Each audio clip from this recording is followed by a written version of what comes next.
Good day. I'm Resty Bagsarsa, and I'm going to report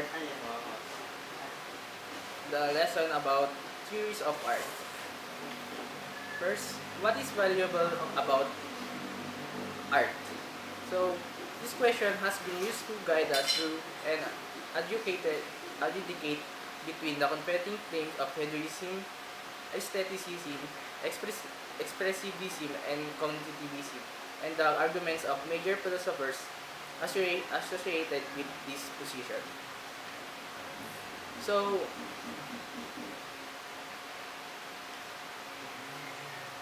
is a normative approach the best one to take in aesthetics? So, this question arises for two reasons. First, the normative approach to art is not the commonest. Meaning, traditionally philosophical aesthetics has been concerned with the definition of art or trying to say what art is. And second is contemporary art theory, of which aesthetics more narrowly defined is a branch is marked by the great variety of methodologies that different writers adopt.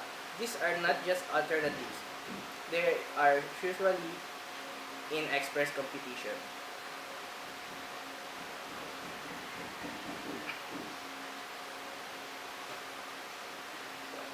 Defining art.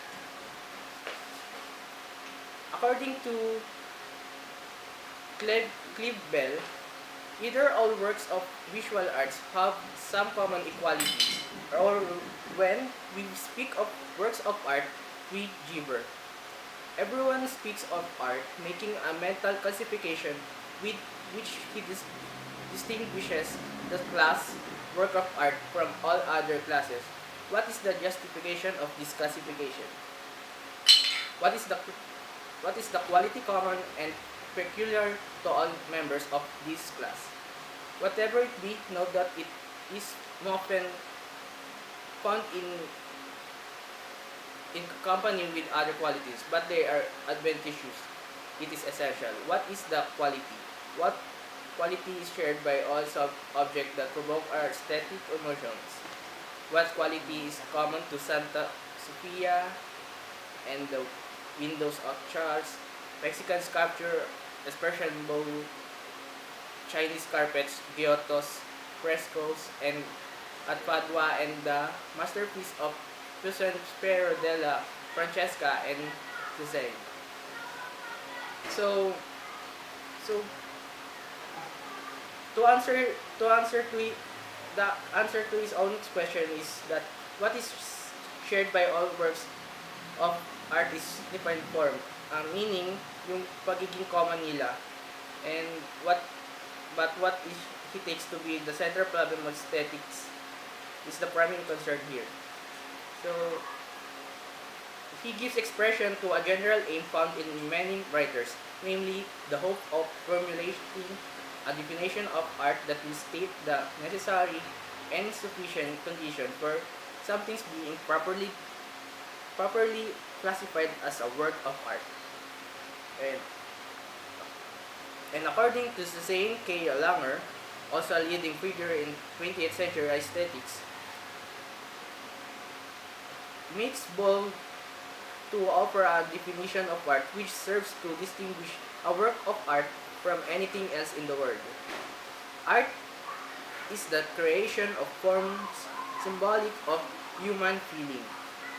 So, meaning, parang ito yung pagiging emotion sa isang work of art.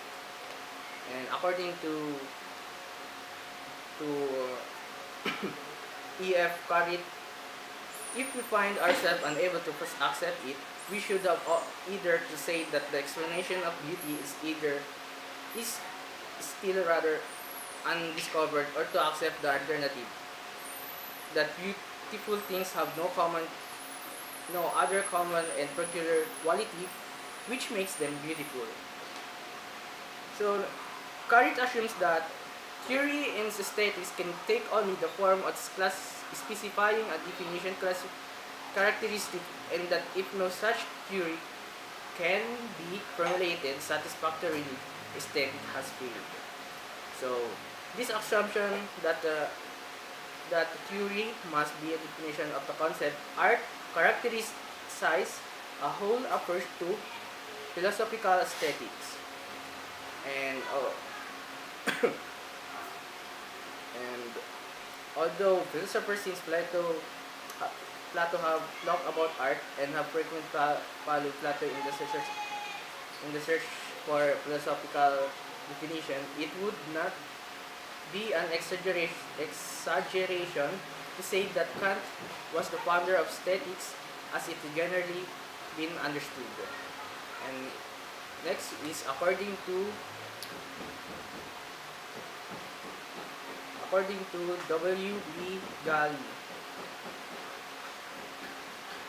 True and true by the essentialist fallacy, they presume that whenever we are in the position to define a substance or activity, we must know its essence or ultimate nature and know this by methods that are entirely different from those used in the experimental and mathematical sciences.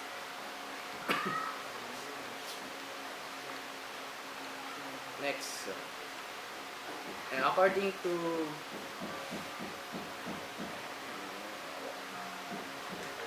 Hospers, if the expression theory is presented not as an a priori pronouncement but as an actual account of the creative process in artists, it will have to stand the empirical test, namely, in all cases of admitted works of art, it was the process of its creation, such as the expression theory, expression theory.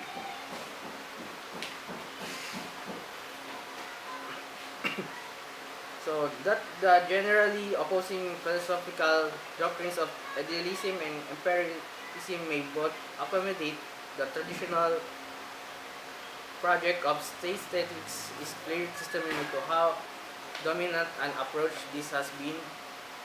Indeed, according to Maurice Wells, who the aim of arriving at a definition of art is common to all the major aesthetics theories of the modern period. and also according to her, each of the great theories of art, formalism, voluntarism, emotionalism, intellectualism, intuitionism, organicism, converse on the attempt to state the defining properties of art. Each claims that it is the true theory because it has formulated correctly into a real definition the nature of art, and that the others are false because they are left out some necessary or anticipation property.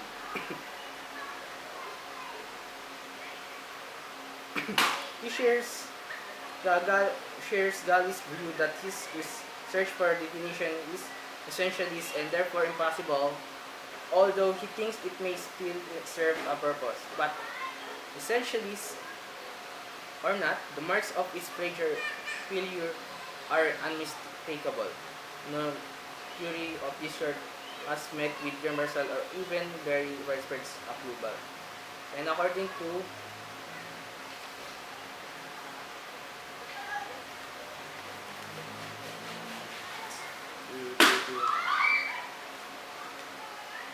Janet Wolff, the social history of art shows first that is the accidental that certain types of artifact are constitute as art.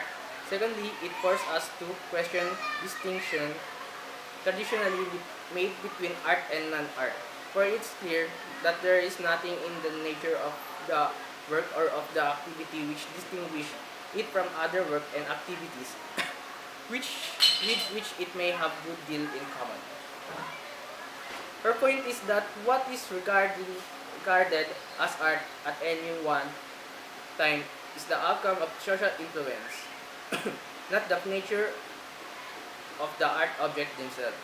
This important fact, according to Wood, will not be overcome by appeal to the accepted conclusion of art criticism. So, to summarize the lesson, philosophical aesthetics as inspired by Kant seems to suffer from three major difficulties. First, it proceeds on the basis of certain generalizing. And second, philosophical aesthetics has a deep-seated uncertainty about what the processor of this characteristic is, even if could be found. And third, approaching art in the traditional manner of philosophical aesthetics ignores the incontrovertible fact that the concept of art is not unchanging. Form changing form laid up in the oral eternity, but a social and historically determined conception whose application, if it has one, is correspondingly limited. And that's all. Thank you.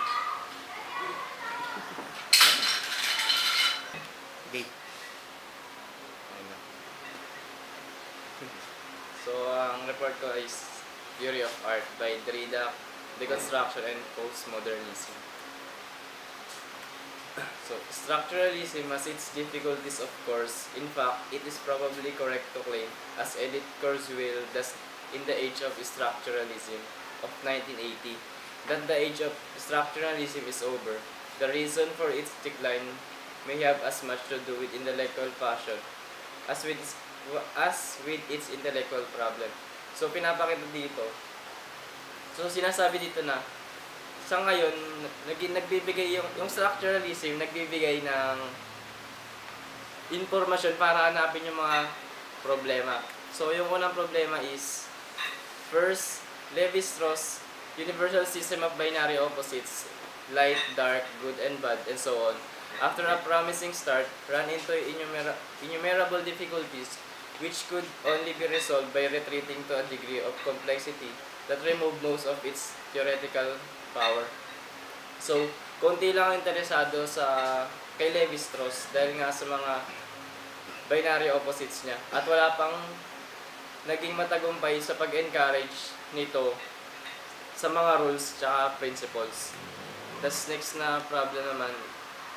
It will have been clear, even from this brief exposition, that the move from structural linguistics through anthropology to a structuralist theory of literature and finally art is questionable.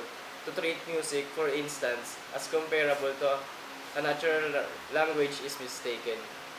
So, kahit na paniwalaan natin yung mga sinasabi nila, pare-parehas pa rin yung definition ng aesthetics na dinefine natin. So, third, and most importantly, the theories that emerged from structuralism appear to contradict its originating thought. This is the line of objection developed by French literary theorist Jacques Derrida, 1930 to 2004.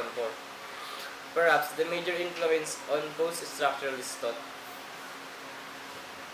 So, yung mga koleksyon ni Derrida ay mahirap intindihin, napakalalim ng mga meaning. Tapos napakahaba. Tapos imposibleng i-summarize dahil nga napakalalim nito, tapos di mo magigets kagad. Tapos sinasabi niya rin na sa libro na ito na nung nagsimula ang structuralism, nag-reflect ito bilang biyak o crack sa kasaysayan ng pag-iisip ng mga tao. So, his criticism of structuralism must appear in the essays Force and Signification and Structure, Sign and Play in the Human Sciences, both of which appear in the collection of essays entitled Writing and Difference, Derrida, 1990. So, yung meaning ng Platonist is pag-iisip kung saan ihahayag mo yung konsepto o lengguwahe ng philosophical aesthetics kahit hindi ito mahalaga.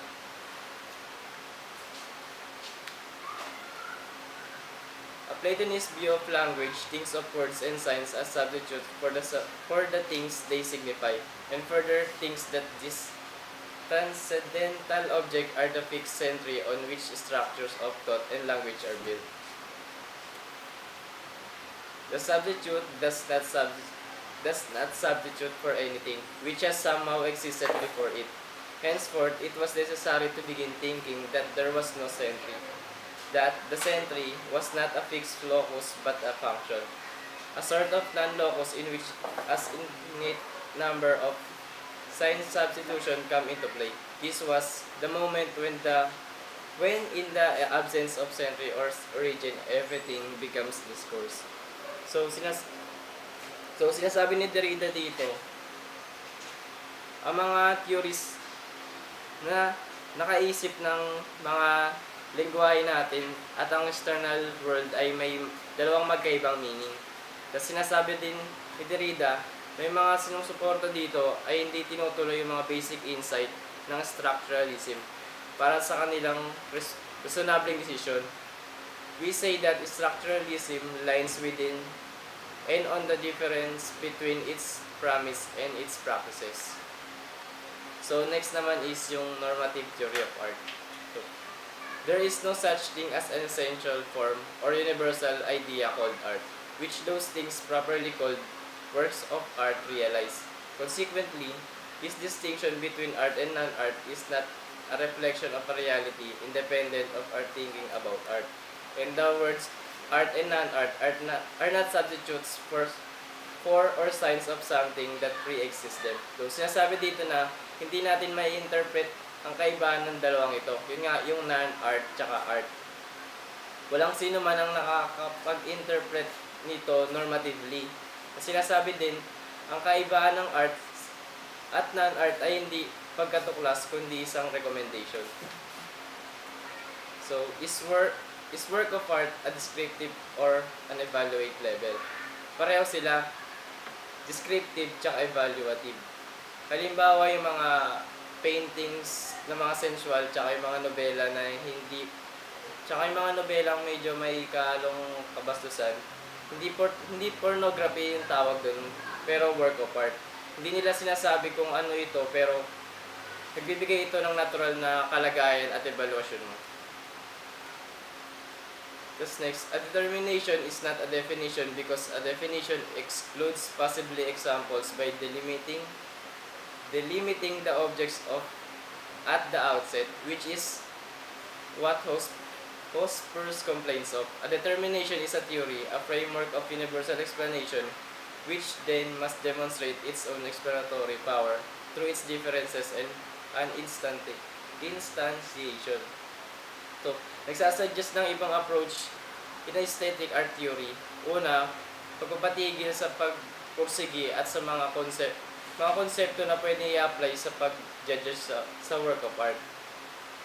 Tapos, sa lahat ng philosophers sa modern period, tanging si Hegel lang yung nakapag-develop ng normative philosophy of art sa napakataas na level.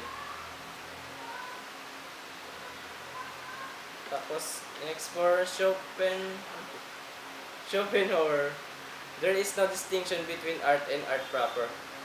True works of art are to be understood as having a distinctive value within human consciousness, and for any work claiming this status, the only question is whether it realizes this value. A work of art aspires to achieve something, and the ask for philosophical reflection is to decide what the proper object of the aspiration should be. Tapos, yun lang.